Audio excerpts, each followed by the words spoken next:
Alors bonjour à tous. Dire que la France est le pays des droits de l'homme, c'est une vérité. Dire que la France est le pays de l'égalité mais aussi de la fraternité, c'est encore une vérité. Alors pourquoi est-ce que je dis ça? Parce que lorsque vous êtes en France, même quand vous n'êtes pas en situation régulière, vous avez des droits.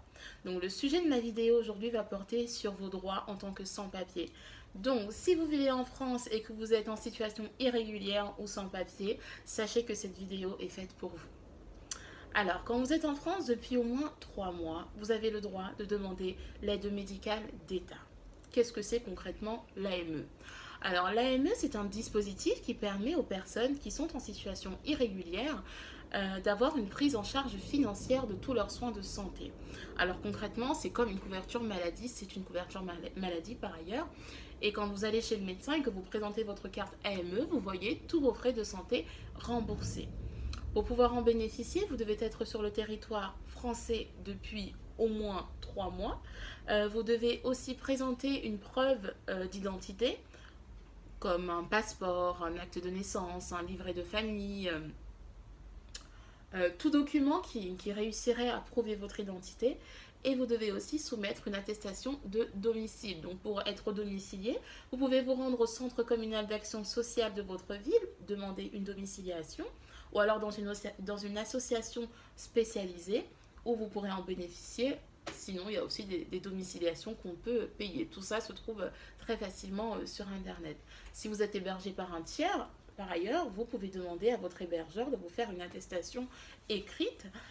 Il joindra avec ceci une quittance de loyer à son nom ou une attestation, une facture de téléphone ou une facture EDF et une pièce d'identité. Donc vous remplissez le formulaire que vous allez chercher à la caisse primaire d'assurance maladie, vous le remplissez, vous joignez tous les documents que je viens de citer et votre dossier sous 2 mois sera analysé.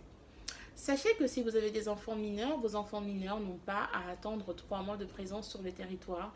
Dès leur arrivée, ils peuvent bénéficier d'une aide médicale d'État. Sachez aussi que vos enfants mineurs, c'est juste une parenthèse, ont aussi le droit d'être inscrits à l'école.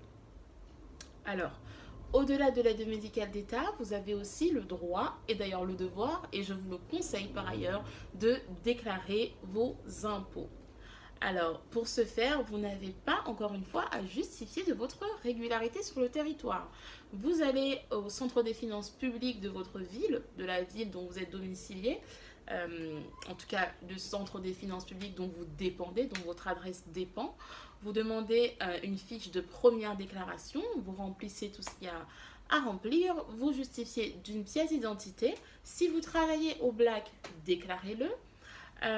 Si vous êtes locataire et que vous avez des quittances de loyer, déclarez-le aussi. De toute façon, il vous faut une attestation de domicile. Donc vous remplissez la déclaration, vous justifiez les documents que je viens de citer encore une fois et vous recevrez votre avis d'imposition ou de non-imposition. Pourquoi c'est important d'avoir ce document? Dans toutes les démarches effectuées en France, en tout cas dans la plupart des démarches que vous effectuez en France, vous devez présenter une fiche d'impôt. Alors, certains me diront, mais si je ne travaille pas, est-ce que ça sert à quelque chose? Bien sûr que oui, ça sert à quelque chose. Par exemple, lorsque vous demandez un titre de séjour ou je ne sais quel autre document, on vous demandera de prouver depuis quand vous êtes sur le territoire. Et une feuille d'impôt est un document concret, valable, qui prouve votre présence sur le territoire. Donc ça pourra beaucoup vous aider dans vos futures démarches administratives. De plus, si vous êtes en couple, même si vous n'êtes pas marié, n'hésitez pas à demander à votre conjoint de vous déclarer dans ces documents administratifs, notamment à la CAF, dans tous les services publics où votre conjoint pourra vous déclarer. Donc il peut aussi vous mettre dans le bail s'il s'agit d'un bail privé. Généralement les offices HLM refusent. Mais si votre propriétaire, enfin si votre logement est un logement privé, vous pouvez demander à votre propriétaire d'introduire votre conjoint sur votre bail. Vous pouvez aussi introduire votre conjoint sur votre contrat EDF. Essayez d'introduire votre conjoint sur un maximum de documents, même si vous n'êtes pas encore marié, parce que lorsque vous voudrez vous marier, tous ces justificatifs que vous aviez produits, toutes ces démarches que vous aviez produites auparavant, vous servira à valoriser votre demande de mariage, à appuyer le fait que votre mariage est un véritable mariage et pas un mariage gris ou un mariage blanc. Alors, donc j'ai parlé de l'aide médicale d'État, de la déclaration d'impôt et aussi en tant que citoyen du monde, en tant que personne, vous avez le droit de vous marier. Alors, votre origine sociale, votre origine ethnique, votre couleur, votre religion, votre situation administrative ne pourrait pas justifier un refus de la part de la mairie pour vous marier. Donc, si vous êtes véritablement en couple et qu'il ne s'agit pas d'un mariage gris ou d'un mariage blanc, il n'y a aucune raison que la mairie de votre domicile refuse de déclarer, de publier vos bans.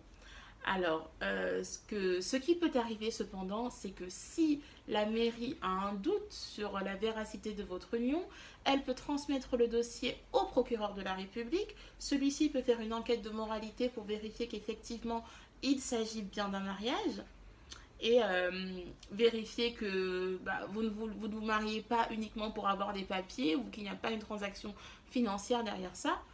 Si tel n'est pas le cas, il n'y a aucune raison que le procureur annule ou demande l'annulation de votre mariage.